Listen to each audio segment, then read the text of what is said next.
Assalamualaikum warahmatullahi wabarakatuh. Perkenalkan, nama saya Muhammad Al-Mudaris, NIM 190180064. Pada kali ini saya ingin meringkas tentang mata kuliah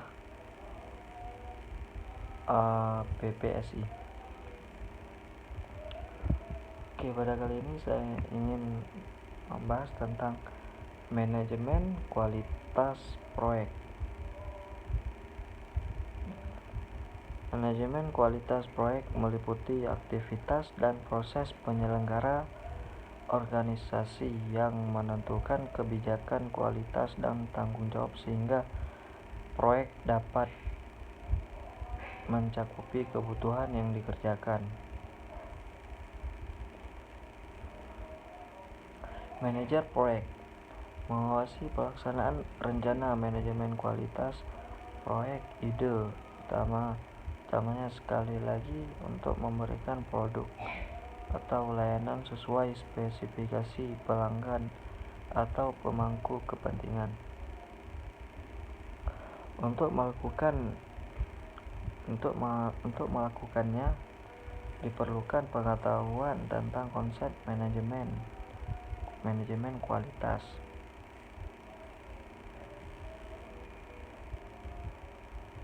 Rencana kualitas adalah proses mengidentifikasi proses persyaratan kualitas atau standar untuk produk dan proyek.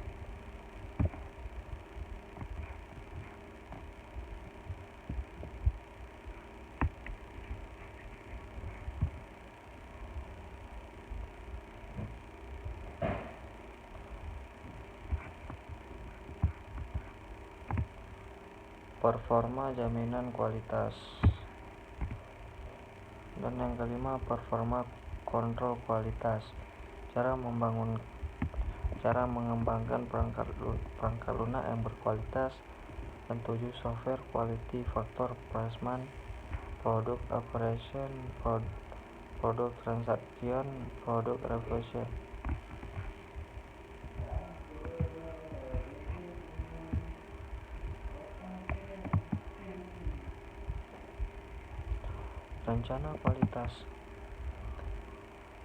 Rencana kualitas adalah proses mengidentifikasi persyaratan kualitas dan atau standar untuk produk dan proyek.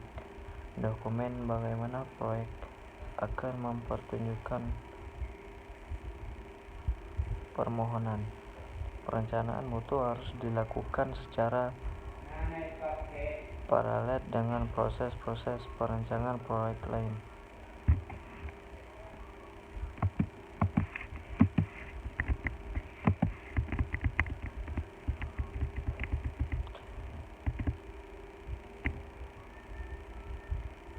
Perangkat lunak disebut berkualitas jika bisa mengerjakan apa yang diinginkan oleh pemakai yang memakai sumber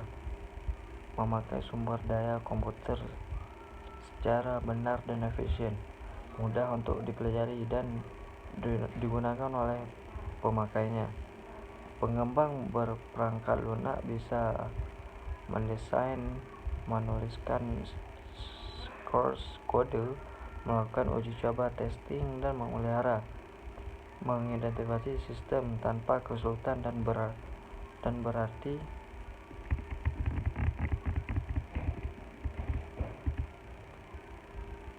perangkat lunak harus memberikan kinerja yang sesuai dan relatif terhadap jumlah sumber daya yang digunakan.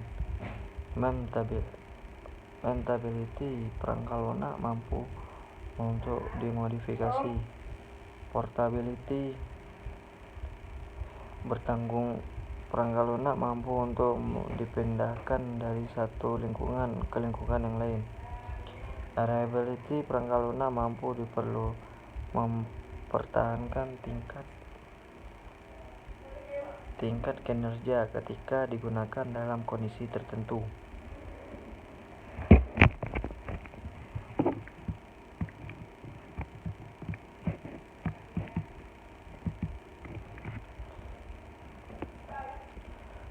Reusability, perangkat lunak yang sudah ada dapat digunakan kembali.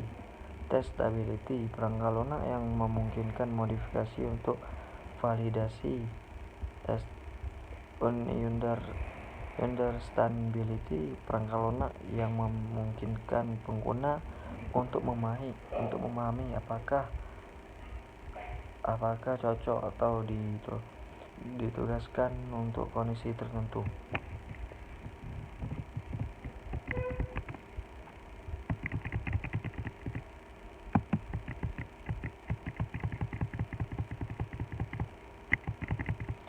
Selanjutnya,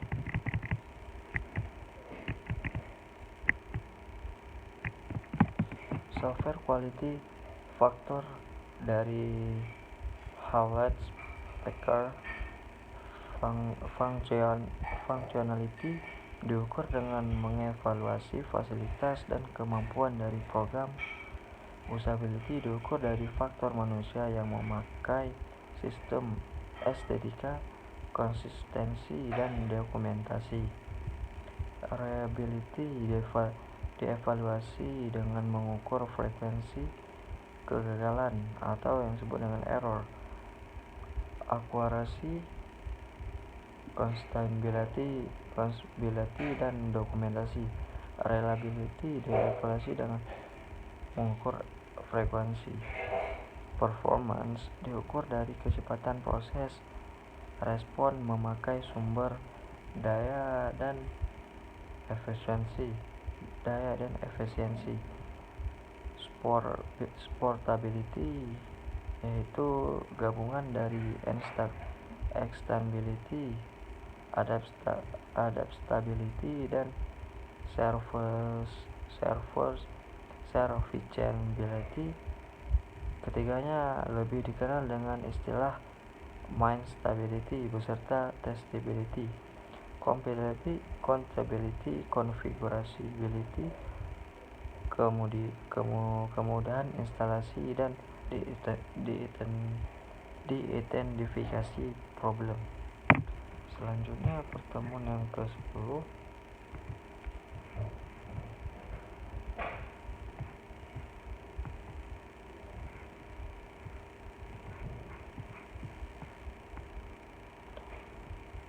yaitu responsible huruf R dari disingkat RACI adalah kepanjangan dari responsible, adalah orang yang bertanggung jawab melakukan tugas yang sudah diembannya sehingga selesai.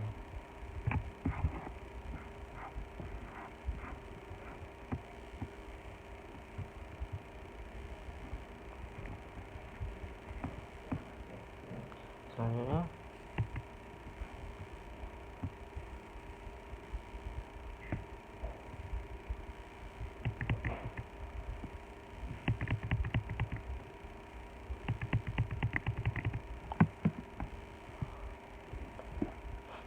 output matrik tugas tanggung jawab responden assignment matrik, sebuah output matrik yang menetapkan kerja proyek seperti yang dijelaskan dalam WBS, work breakdown struktur untuk orang yang bertanggung jawab.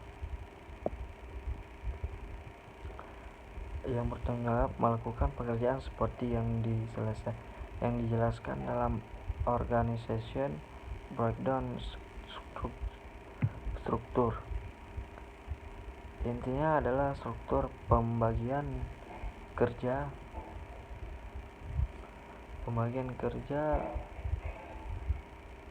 dan struktur pembagian tugas dalam organisasi berikut.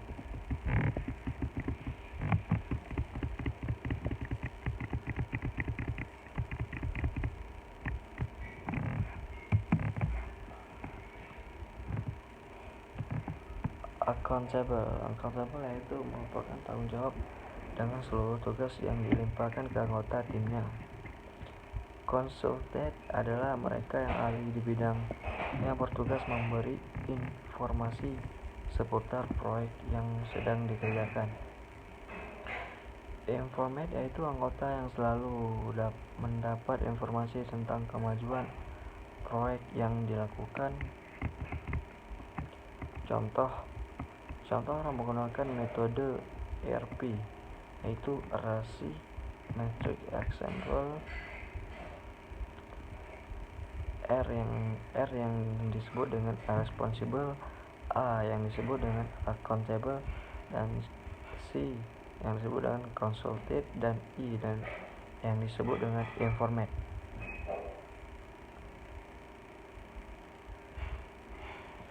Define functional and aesthetic needs, yaitu project manager I, konsultan I, architect C, kontraktor I, dan client R. Output matriks tugas tanggung jawab RAM sebuah output matrik yang merupakan kerja proyek yang dijelaskan di WBS. Selanjutnya pertemuan yang ke-11,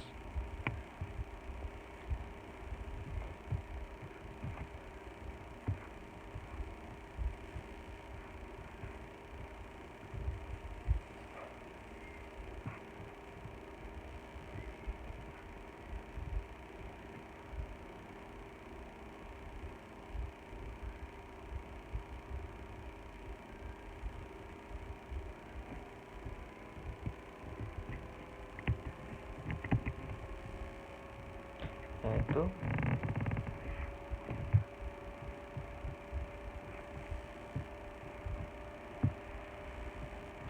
pertemuan yang ke-11 yaitu manajemen komunikasi proyek. Manajemen komunikasi proyek meliputi proses-proses yang diperlukan untuk memastikan generasi yang sesuai dan tepat waktu. Untuk memastikan generasi yang sesuai dan tepat waktu, koleksi, distribusi, ruang simpanan, perolehan kembali, dan disposisi terakhir informasi proyek. Komunikasi yang efektif menciptakan satu jembatan antara stakeholder yang berbeda yang dilibatkan dalam suatu proyek, menghubungkan berbagai latar belakang organisasi dan budaya, tingkat keahlian yang berbeda, dan berbagai ketertarikan pembeli kepada penjual, obligasi perspektif di dalam pelaksanaan proyek atau hasilnya.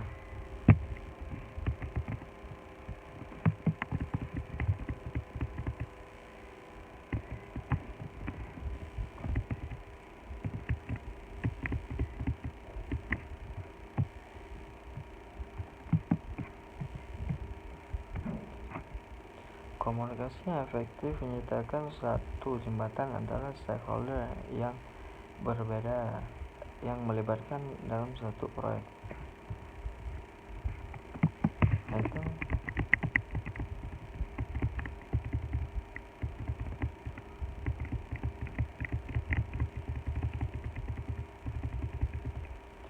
identifikasi stakeholder.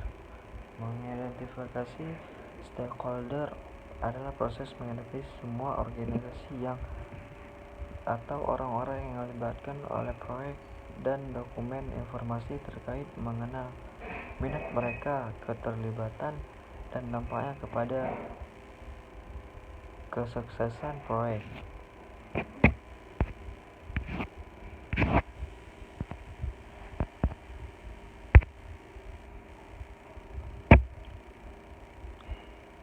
Proyek stakeholder adalah organisasi dan orang seperti para pelanggan, sponsor, penyelenggara, organisasi, dan publik yang dengan aktif dilibatkan di dalam proyek, atau siapa yang berminat, bisa secara positif atau secara negatif dipengaruhi oleh pelaksanaan atau penyelaksanaan proyek.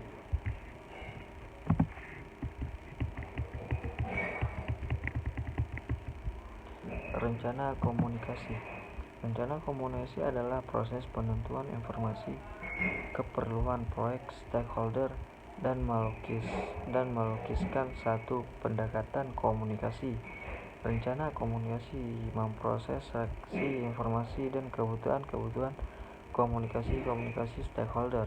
Sebagai contoh, siapa yang memerlukan informasi apa, kapan mereka akan memerlukan itu, bagaimana akan diberikan kepada mereka, dan oleh siapa.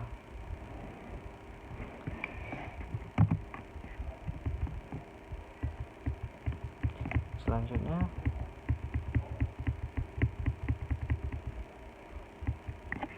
distribusi informasi. Distribusi informasi adalah proses bagaimana membuat informasi terkait yang tersedia bagi proyek stakeholder seperti yang direncanakan. Manajer proyek juga harus dapat mendistribusikan informasi. Mendistribusikan informasi yang dimaksud adalah menyampaikan informasi yang tepat kepada orang yang tepat pada waktu yang tepat dan dalam format yang berguna. Yang sama pentingnya dengan mengembangkan informasi secara prioritas utama. Tentu ada pertimbangan yang penting yang meliputi: 1. Penggunaan teknologi untuk meningkatkan pendistribusian informasi. Yang kedua, metode formal dan informal dalam pendistribusian informasi. Untuk mendistribusikan informasi yang efektif, manajer proyek jangan pernah mengubur informasi yang penting. Manajer proyek juga jangan takut untuk membocorkan informasi yang tidak baik.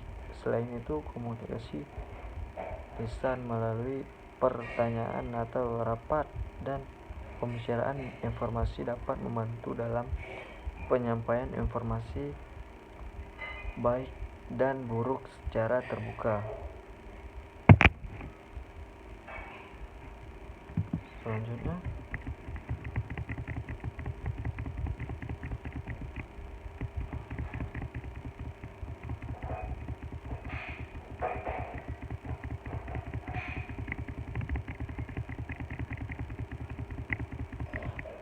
mengatur harapan stakeholder. Mengatur harapan stakeholder adalah harus berkomunikasi dan bekerja dengan stakeholder untuk menemukan penyelamatan dan isu kebutuhan mereka ketika mereka terjadi. Mengatur harapan membantu ke arah peningkatan kemungkinan seksama proyek dengan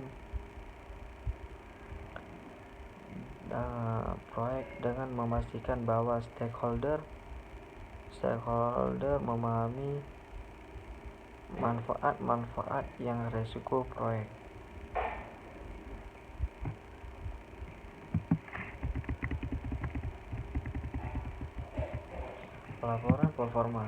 Laporan performa adalah proses pembagian dan pengumpulan performa informasi, termasuk laporan status, pengukuran kemajuan, dan peramalan. Laporan performa harus menyediakan informasi pada satu tingkatan yang sesuai untuk masing-masing pendengar.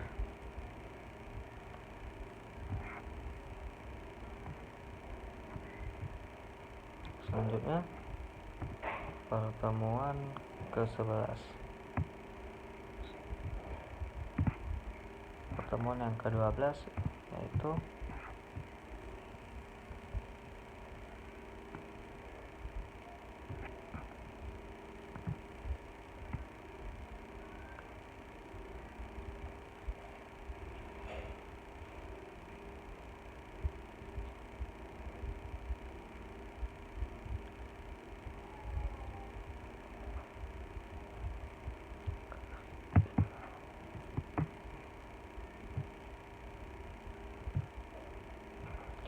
pertemuan yang ke-12 tentang manajemen risiko proyek.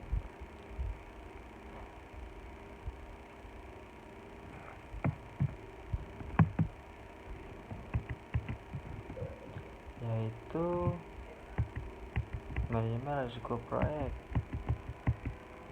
yaitu manajemen proses sistematis untuk merencanakan, mengidentifikasi atau menganalisis dan merespon risiko proyek. Tujuan untuk peningkatan peluang dan dampak peristiwa positif dan mengurangi peluang dan dampak peristiwa yang merugikan proyek.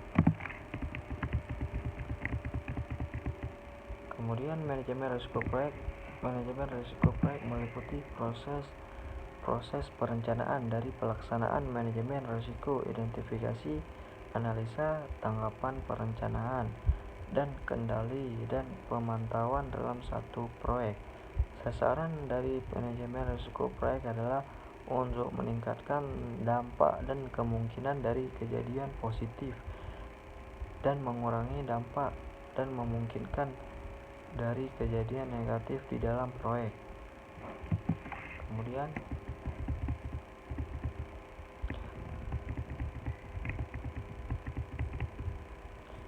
manajemen rencana risiko. Manajemen rencana risiko adalah proses penjelasan bagaimana cara melakukan aktivitas manajemen risiko untuk suatu proyek.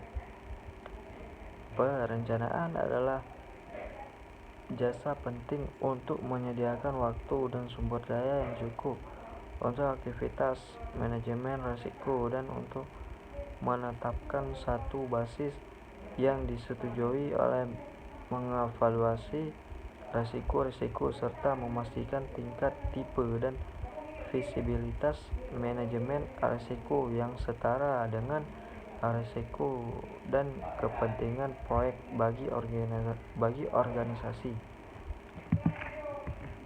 Kemudian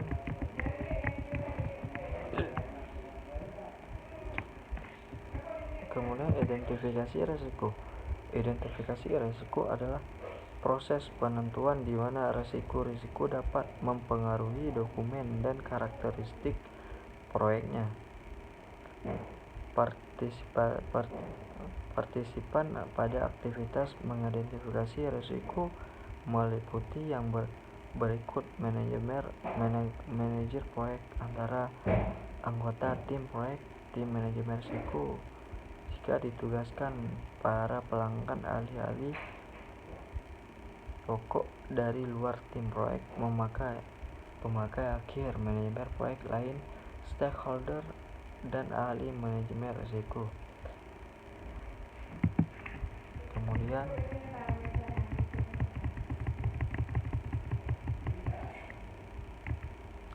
performa analisis risiko kualitatif. Performa analisis risiko kualitatif adalah proses dari prioritizing risiko untuk analisa tindakan lebih lanjut atau dengan menaksir dan mengkombinasikan kemungkinan dampak dan kejadian. Performa analisis risiko kualitatif menilai prioritas risiko yang dikenali yang menggunakan kemungkinan atau kemungkinan relatif dari kejadian dampak yang sesuai pada sasaran proyek jika risiko terjadi, seperti juga faktor-faktor lain seperti kebebasan waktu untuk tanggapan dan toleransi. Risiko organisasi yang berhubungan dengan batasan-batasan proyek dari biasa, jadwal, cakupan, dan kualitas. Kemudian performa analisis risiko kuantitatif. Performa analisis risiko kuantitatif adalah proses dari penelitian dengan nomor pada efek dari risiko-risiko yang dikenali pada keseluruhan sasaran produk. Pada beberapa kasus, performa analisis risiko kuantitatif tidak diperlukan untuk mengembangkan tanggapan risiko secara efektif.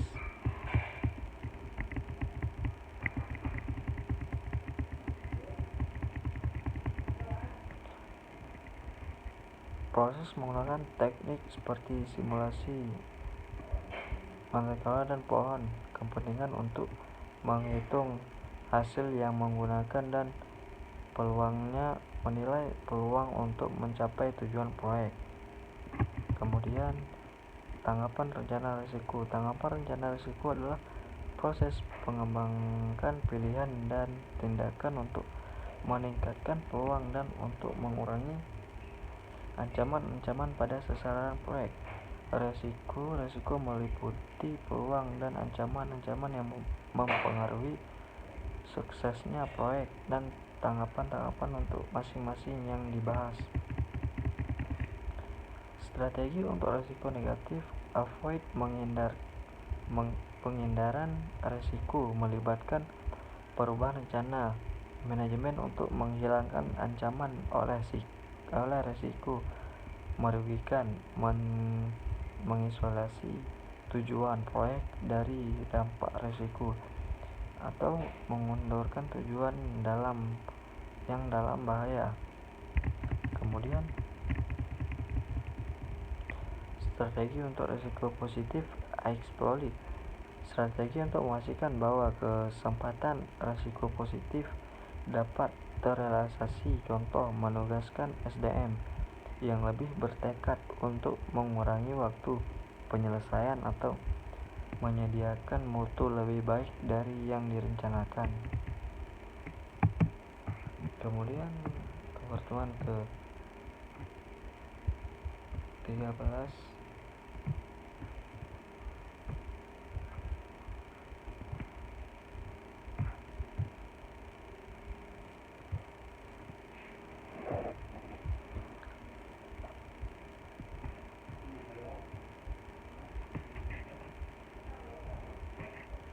manajemen pengadaan proyek.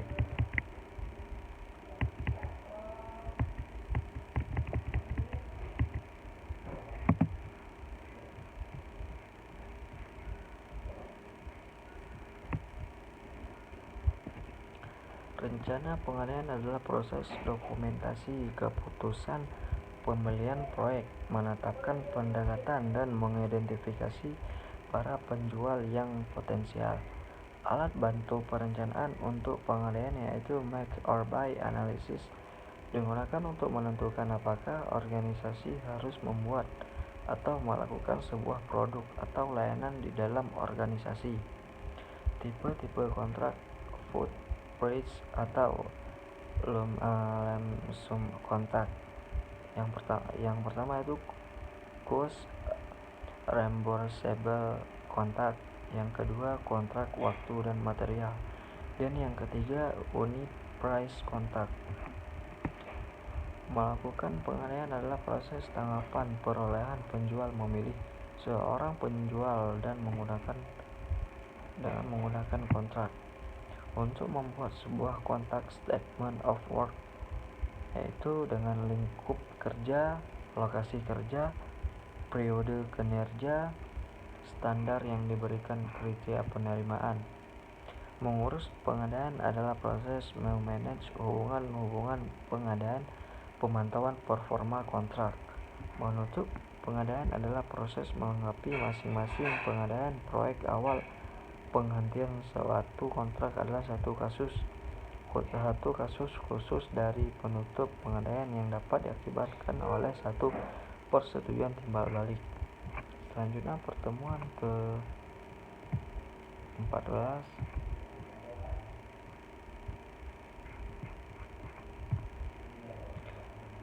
Pertemuan ke-14 yaitu Project Stakeholder Management. Yaitu pertama, Project Stakeholder Management merupakan proses yang diperlukan untuk mengidentifikasi orang-orang, kelompok atau organisasi yang dapat dipengaruhi oleh proyek. Stakeholder proyek adalah pihak-pihak baik secara individual, kelompok maupun organisasi yang memungkinkan dipengaruhi atau mempengaruhi oleh keputusan atau aktivitas. Yang ketiga, adapun contoh stakeholder proyek adalah sponsor, merupakan pihak pemilik dari konteks sebagai kontraktor, customer, dan user merupakan pihak yang akan memanfaatkan dan hasil dari pelaksanaan proyek. Kegagalan dan mengelola stakeholder proyek dapat menyebabkan beberapa dampak yang jelek.